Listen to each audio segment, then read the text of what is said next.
ஹாய்ங்க, இன்றைக்கி வீடியோவில் சிக்கன் தம் பிரியாணி எப்படி செய்கிறதுன்னு பார்த்துடலாமா? பிரியாணினா ஃபுட் இல்லைங்க, அது ஒரு எமோஷன். நிறையா பேர்த்துக்கு அது ஒரு செலப்ரேஷனுங்க. பிரியாணி சொன்னாலே போதும், நிறையா பேர் 3 நேரமும் உட்காந்து சாப்பிட்றவங்க இருக்காங்க. ஸோ அந்த மாதிரி இந்த டேஸ்டியான ரெசிபியை நீங்களும் செஞ்சு பார்த்தீங்கன்னா உங்கள் வீட்லேயும் அப்புறம் சொல்லவே வேணாங்க, 3 நேரமும் பிரியாணி சமையல் தான் ஓடும்.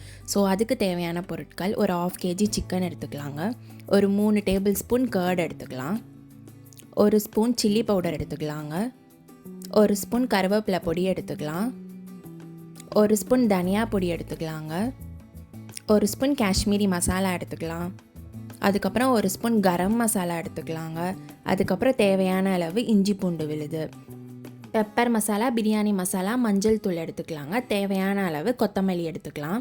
ஒரு சட்டியில் நம்ம எடுத்து வச்சுருக்க இன்க்ரீடியன்ஸை ஒன்றா சேர்த்துக்கலாங்க.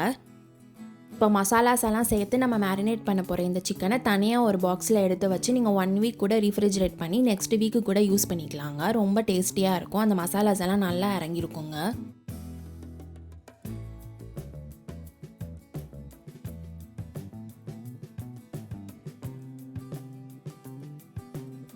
மசாலாஸ் எல்லாம் ஆட் பண்ணி நல்லா மிக்ஸ் பண்ணி விட்டுக்கலாங்க. மிக்ஸ் பண்ணதுக்கப்புறம் நான் இன்றைக்கி ஒரு 1/2 லெமன் பிழிஞ்சு விட்டுக்கிறேன்.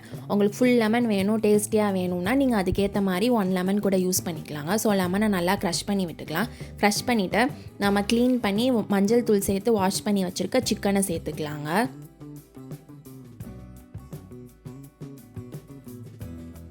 சிக்கன் எல்லாம் சேர்த்துட்டு நல்லா நம்ம பிளெண்ட் பண்ணி விடலாங்க. சிக்கனோட எல்லா பீசஸ்லேயும் மசாலா இருக்கிற மாதிரி நம்ம கலந்து விட்டு எடுத்துக்கலாம். கலந்து விட்டுட்டு ஒரு 1லேருந்து 2 மணி நேரம் நம்ம மேரினேட் பண்ணி எடுத்துக்கலாங்க. சிக்கனை மேரினேட் பண்ணியாச்சுங்க. இப்போ பிரியாணிக்கு ரெடி பண்ணிடலாமா? பிரியாணிக்கு தேவையான ஸ்பைசஸ் எடுத்துக்கலாங்க. 4 வெங்காயத்தை நீட்டமாக கட் பண்ணி எடுத்துக்கலாம். நான் தேவையான அளவு பாஸ்மதி ரைஸை பார்ஷியலாக குக் பண்ணி எடுத்துக்கிறேங்க. ஒரு பேனில் 3 டேபிள் ஸ்பூன் ஆஃப் ஆயில் சேர்த்துக்கலாங்க. சேர்த்துட்டு நம்ம நறுக்கி வச்சுருக்க சாப் அண்ட் ஆனியன்ஸை சேர்த்துக்கலாங்க. வெங்காயம் சேர்த்துக்கலாங்க. வெங்காயம் வதங்குறதுக்கு ஒரு சிட்டிகை அளவு உப்பு சேர்த்து நல்லா வதக்கி விட்டுக்கலாங்க. இப்போ நம்ம எடுத்து வச்சுருக்க ஹோல் ஸ்பைசஸை சேர்த்துக்கலாம். அதுக்கப்புறம் முந்திரி பருப்பு சேர்த்துக்கலாங்க.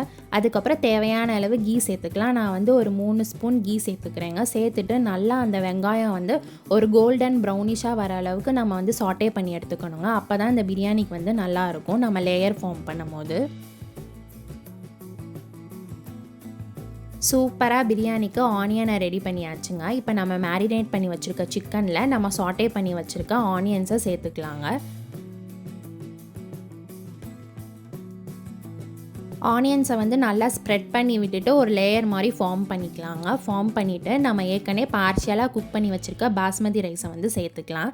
சேர்த்துட்டு அதையுமே ஒரு லேயர் மாதிரி நம்ம ஃபார்ம் பண்ணிக்கணுங்க.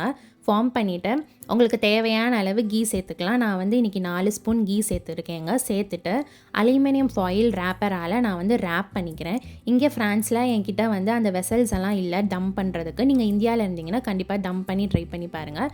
ஸோ அலுமினியம் ஃபாயிலை வச்சு நான் நல்லா ரேப் பண்ணிக்கிறேங்க. ரேப் பண்ணிவிட்டு ஒரு 20 to 30 மினிட்ஸ் லோ ஃப்ளேமில் வச்சு நம்ம குக் பண்ணி எடுத்துக்கலாங்க.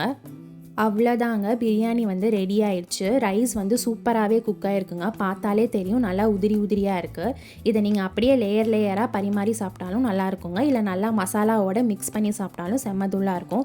ரைத்தாவை மறந்துடாதீங்க, ரைத்தாவோட வச்சு சாப்பிடுங்க. சொல்லவே வேணாம், செம்ம சூப்பர் காம்பினேஷனாக இருக்குங்க. இந்த ரெசிபியை நீங்கள் கண்டிப்பாக வீட்டில் செஞ்சு பார்த்தீங்கன்னா அப்புறம் வாரம் இந்த சிக்கன் பிரியாணி தான் வேணும்னு சொல்கிற அளவுக்கு இருக்குங்க இதோட டேஸ்ட்டு.